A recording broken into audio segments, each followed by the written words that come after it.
Bonsoir à tous et bienvenue à ce nouveau numéro de l'entretien. Le Bénin n'a jamais connu un cyclone ni un ouragan, mais plusieurs de nos villes connaissent chaque année des épisodes dévastateurs de fortes précipitations et d'inondations pluviales et fluviales. Ces phénomènes seraient dus aux effets néfastes des changements climatiques. Les risques liés au dérèglement climatique sont de plus en plus nombreux et aucun pays n'est à l'abri. Dans l'entretien de ce soir, nous nous interrogeons d'une part sur la place qu'occupe l'homme dans le réchauffement climatique et d'autre part sur le rôle des communes du Bénin dans la gestion des risques liés au climat. Mieux, cette émission nous permettra de comprendre les grandes conclusions du rapport 2021 du groupe d'experts intergouvernemental sur l'évolution du climat GIEC. Pour cet exercice, je reçois Espédi Wilfried Vissin. Il est hydroclimatologue, enseignant à l'Université d'Abomey-Calavi et aussi le président de l'Association internationale de la climatologie. Monsieur Espédi Wilfried Vissin, bonsoir, bienvenue. Bonsoir Patrick, bonsoir aux téléspectateurs. Des inondations provoquent aujourd'hui de graves dégâts humanitaires dans le monde entier. Notre cadre de vie, le bien-être de l'homme constamment menacé. N'est-ce pas que le pire risque de se produire dans les années à venir? Merci Patrick. Si rien n'est fait, nous assisterons pratiquement à un phénomène de plus en plus grave. Parce que le changement ou le réchauffement climatique est réel. Réchauffement induit bien sûr par l'homme. Donc il va falloir que l'homme prenne conscience de cette réalité et se mette résolument dans ce schéma afin d'anticiper sur ce qui va venir. Sinon, nous assistons au pire. Vous disiez tantôt que ce que nous vivons est pratiquement dû aux activités créées par l'homme. L'homme est le premier responsable de tout ce que nous vivons? Oui, l'homme est le premier responsable. Sinon, vous savez, on dit réchauffement climatique. Le réchauffement est dû à quoi? À l'émission des gaz à effet de serre dans l'atmosphère. Or, l'effet de serre est naturel d'abord. Ce qui est incriminé, c'est le surplus induit par les activités humaines. Sinon, la température de la Terre serait à moins de 18 degrés C. Ça veut dire que la vie serait impossible sur Terre s'il n'y avait pas d'effet de serre naturel. Oui. Cet effet de serre naturel amène la température de la Terre à plus 15 degrés C, ce qui permet la vie sur Terre. Alors, ce qui est incriminé aujourd'hui, c'est l'effet de serre additionnel. Ce qui est induit par les activités de l'homme. L'homme, dans sa quête de mieux-être, l'homme, dans sa quête de l'environnement, cherche à dominer tout ce qui est naturel. Et par cela, il émet dans l'atmosphère un surplus de gaz à effet de serre, ce qui crée un réchauffement additionnel. Ce réchauffement additionnel crée des problèmes aujourd'hui, sinon nous n'en serons pas là. Donc l'homme est responsable de ce qui lui arrive. Pensez-vous que les inondations pluviales et fluviales que connaissent Cotonou et plusieurs villes du Bénin sont dues au changement climatique? Outre que l'homme, vous venez de mettre l'homme à la première loge de ce qui nous arrive. L'homme déjà est responsable du dérèglement climatique. Oui. L'homme est responsable du réchauffement global et il y participe sensiblement à ce qui lui arrive aujourd'hui. Et je dis, si nous parlons d'inondation pluviale ou fluviale, parce que les deux existent, vous voyez, au lieu qu'une saison de pluie s'étende pratiquement sur 6 mois, au sud du Bénin par exemple, 5 mois, 6 mois, la pluie se concentre sur 2 mois. Lorsqu'une quantité de pluie qui devait normalement s'étaler sur 5 mois, 6 mois, se concentre sur 2 mois simplement, est-ce que le sol n'est pas prêt à absorber toutes ces quantités d'eau? Donc, cette concentration de pluie sur une courte période peut entraîner des inondations pluviales. Est-ce que cette concentration est due aux activités humaines? La concentration. Le dérèglement crée ce problème. En réalité, ce que je vous dis, c'est que lorsqu'on dit la pluie n'est plus uniformément répartie, la pluie est inégalement répartie sur le temps. Nous disons au sud du Bénin que nous avons 4 saisons. Exactement. 2 saisons sèches et 2 saisons de pluie. Oui. Si au cours de la grande saison qui devait durer 3 à 4 mois, elle ne dure que 2 mois. Oui. Et la pluie, la quantité de pluie qui devait se répartir, par exemple, sur les 2-4 mois, toute cette quantité de pluie vient pratiquement au sol en 2 mois ou en 1 mois et demi. Que va-t-il se passer? On va assister à des débordements des cours d'eau, Oui. de leur nid majeur, ce qui va entraîner des inondations pluviales. Et le sol ne pouvant pas consommer toutes ces quantités d'eau qui viennent, cela va entraîner l'inondation pluviale. Quand vous dites que le sol n'est pas prêt à accueillir toute la quantité d'eau qui nous embrasse sur 2 mois, 3 mois, est-ce qu'il y a un problème de non-maîtrise de l'occupation des sols? Vous savez, l'homme s'installe où il veut, comme il veut. Or, toutes les villes devraient avoir un schéma directeur d'aménagement. Un schéma directeur indique comment structurer l'espace de manière à respecter les cours d'eau, à respecter cet environnement. Le non-respect de cet environnement-là amène à empiéter sur le lit du cours d'eau. Des gens s'installent dans le lit majeur, d'autres même vont dans le lit mineur et ne veulent pas être envahis par l'eau. L'eau est la matière la plus paresseuse qui soit.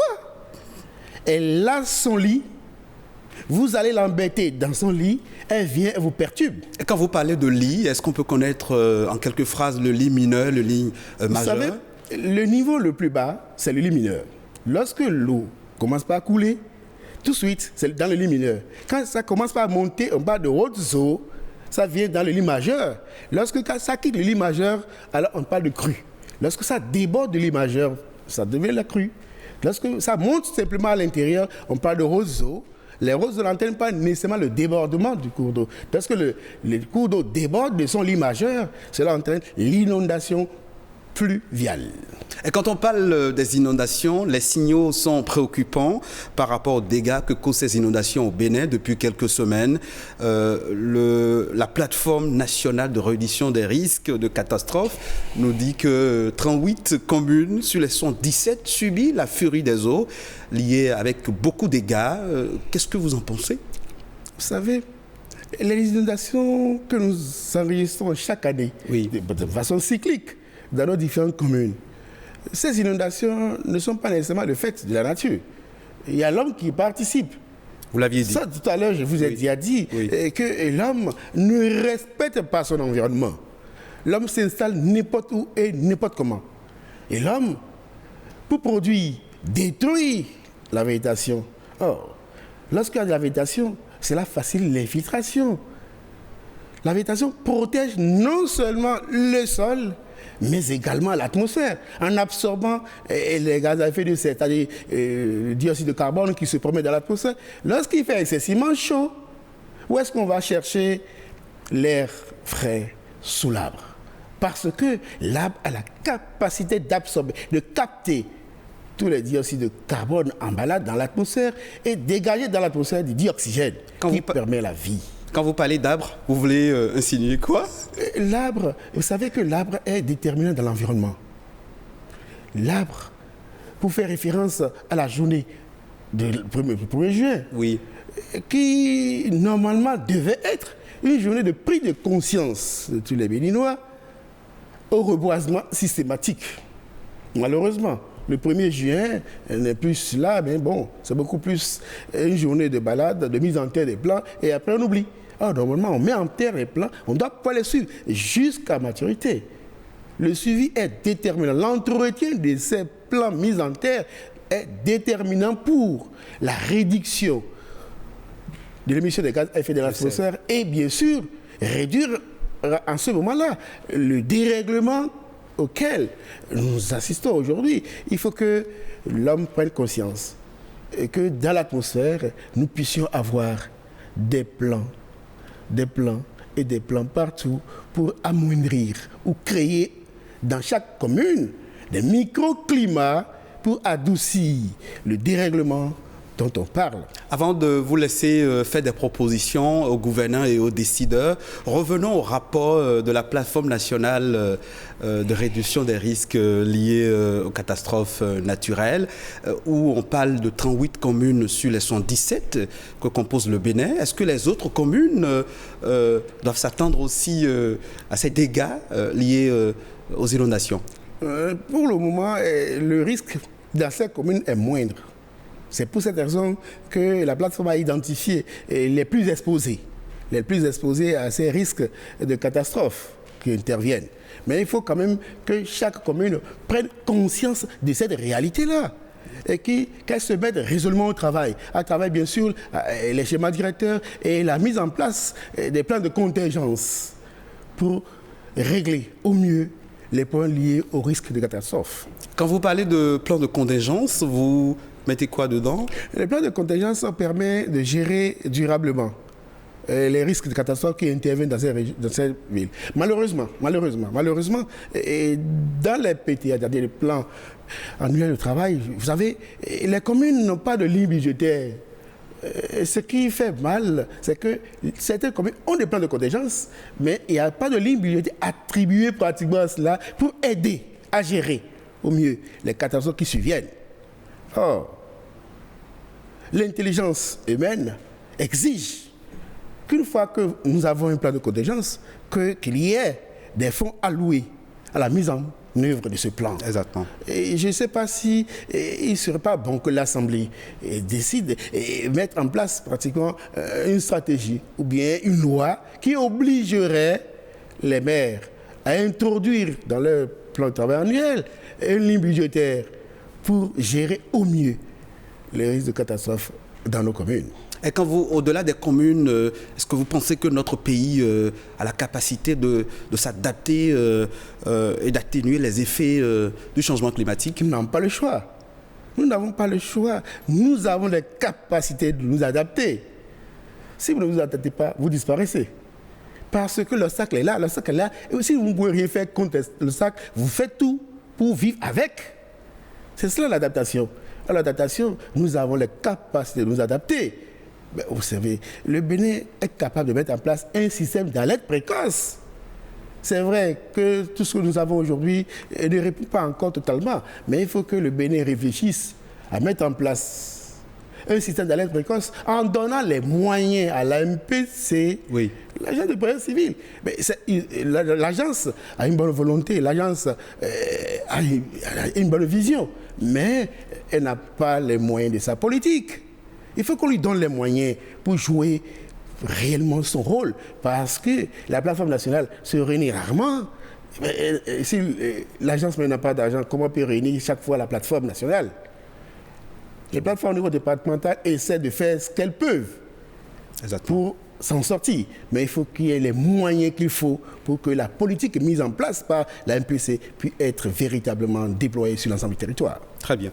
Parlons de la production agricole dans un contexte de réchauffement climatique. Que devons-nous faire pour protéger notre couvert végétal, nos sols et nos réserves en eau contre les effets du changement climatique? Qu'est-ce que l'hydroclimatologue, l'enseignant, le scientifique propose? L'enseignant que je suis dirait tout simplement que pour protéger notre environnement, parce que l'environnement, une fois protégé, ça va assurer la pérennité de la production agricole. Or, la production agricole au Bénin dépend beaucoup plus du climat. Oui. Donc, le dérèglement climatique, la déstructuration saisonnière du climat impacte la production agricole.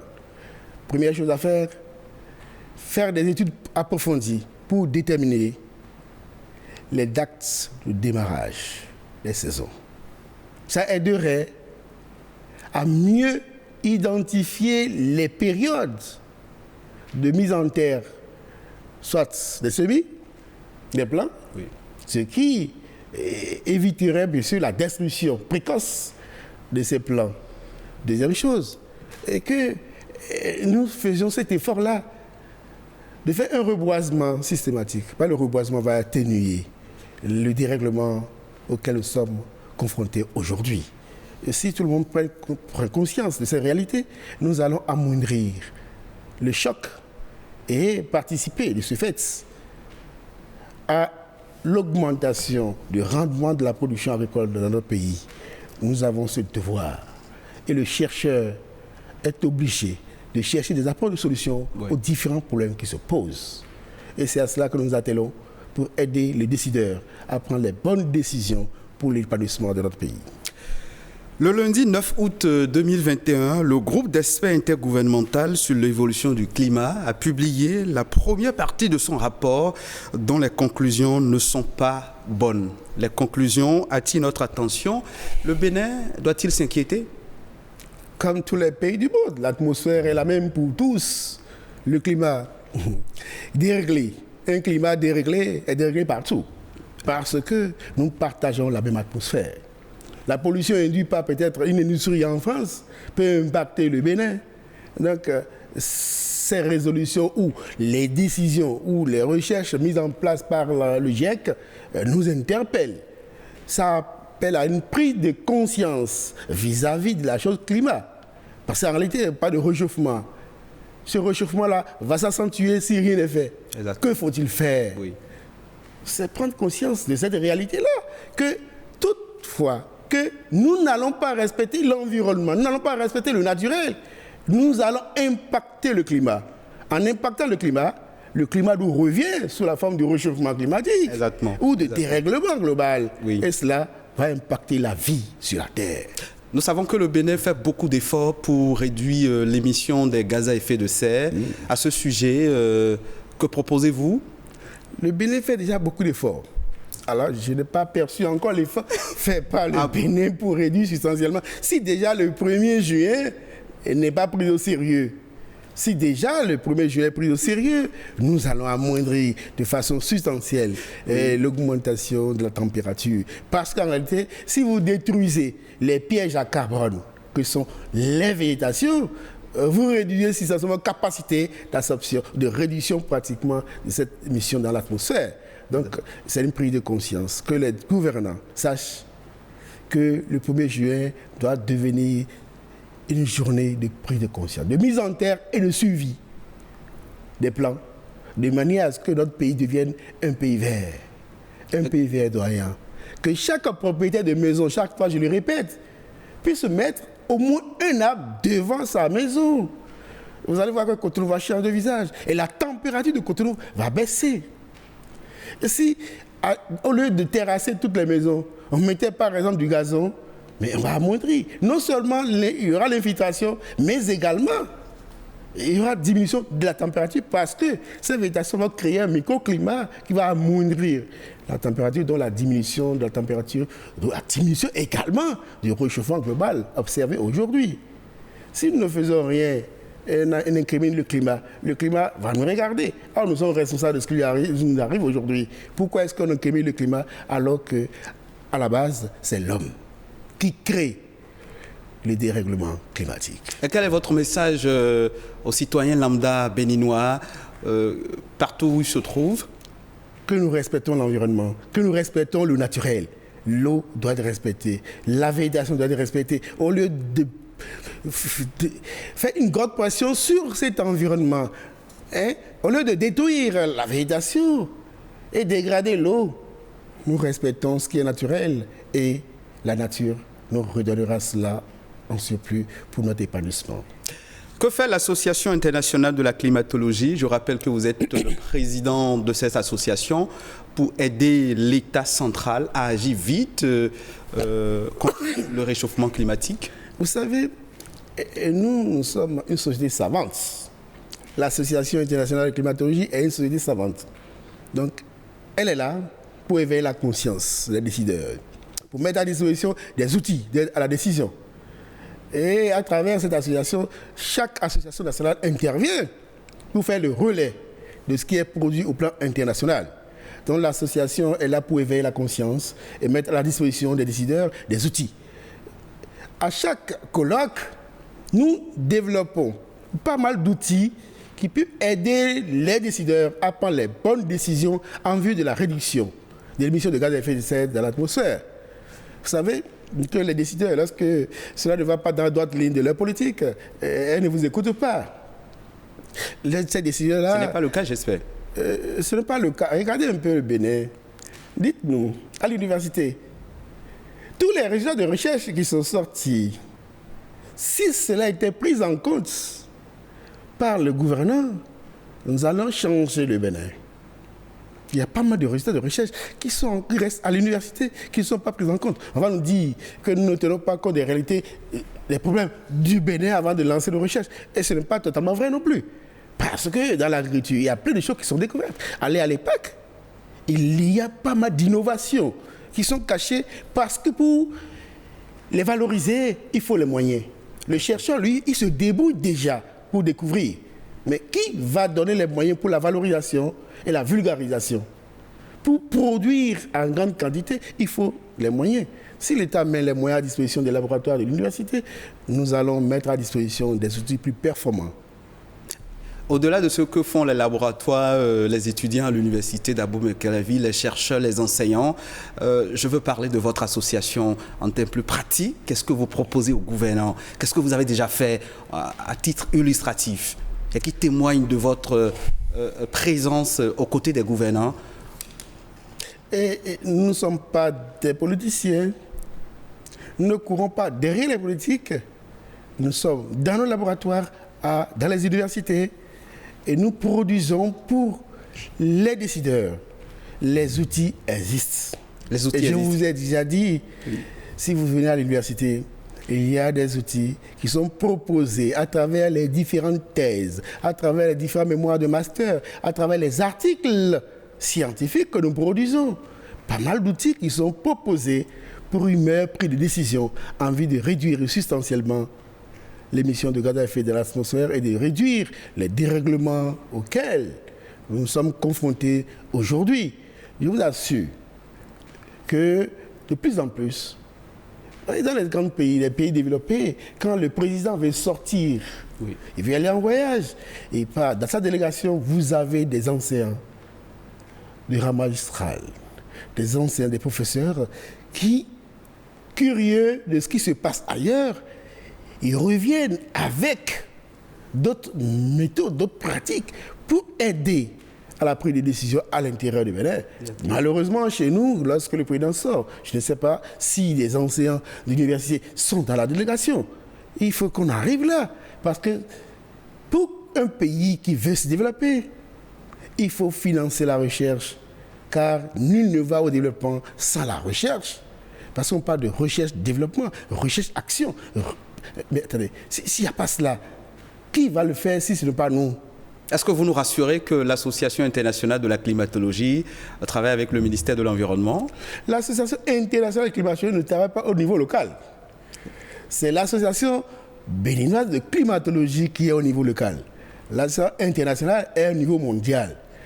Vous êtes dans la même dynamique. Est-ce que vous nous donnez l'assurance que votre association sœur travaille étroitement avec le gouvernement pour faire face à tout ce que nous vivons? L'Association béninoise de climatologie est affiliée à l'Association internationale de climatologie.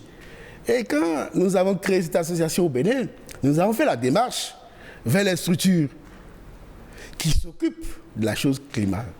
Malheureusement, jusqu'à aujourd'hui, on nous a ignorés. Ah, vous mettez Nous avons fait la démarche. Très bien. Nous avons fait la démarche. Nous avons rencontré pas mal de ministères, nous avons rencontré pas mal d'agences. Eh bien, vous savez, je ne sais pas ce qui se passe dans l'administration béninoise. J'ai comme l'impression que les autorités ont peur des enseignants. En tout cas, moi, je rassure que je ne cherche pas de poste administratif. Je ne vais pas quitter l'université pour aller dans le bureau, non. Mais j'ai comme l'impression que les gens, ils ont peur quand ils voient les enseignants de l'université. Moi, j'ai posé le problème, mais bon, les gens se disent toujours peut-être que nous cherchons des places. Non, le Bénin est à nous tous. Nous devons œuvrer à son épanouissement et ensemble, nous pouvons réussir. C'est en nous mettant seulement ensemble que nous pouvons réussir. Nous apportons notre savoir-faire, nos connaissances, nos compétences et nous mettons cela à la disposition des décideurs. Et cela, nous le faisons tout le temps. Professeur Espédi Wilfried Vissin, on vous aura compris. Quel sera votre mot de fin? Le mot de fin serait une prise de conscience. Le groupe intergouvernemental GIEC dit qu'il y a réchauffement. et qu'il y a augmentation de la température et d'ici 2100, la température va encore augmenter. Ce serait réel si rien n'est fait au niveau local. Le Bénin doit prendre conscience et investir résolument dans la recherche. Aider les chercheurs à produire des résultats qui pourront aider à une bonne prise de décision. Et que le gouvernement donne les moyens à la MPC pour jouer sa partition. Et que les maires se réveillent et sachent qu'ils sont présidents de leur terroir et qu'ils doivent tout faire pour la protection de l'environnement local. Et que chaque population, à la base, prenne conscience qu'il faut protéger l'environnement local en plantant un arbre et qu'on respecte également l'eau qui est source de vie et qui peut devenir source de malheur si on n'y prend garde. Professeur Espédie Wilfrid Vissin, merci d'être venu. Chers téléspectateurs, vous pouvez revoir cette émission sur le www.ortb.bj. À très bientôt pour un autre numéro.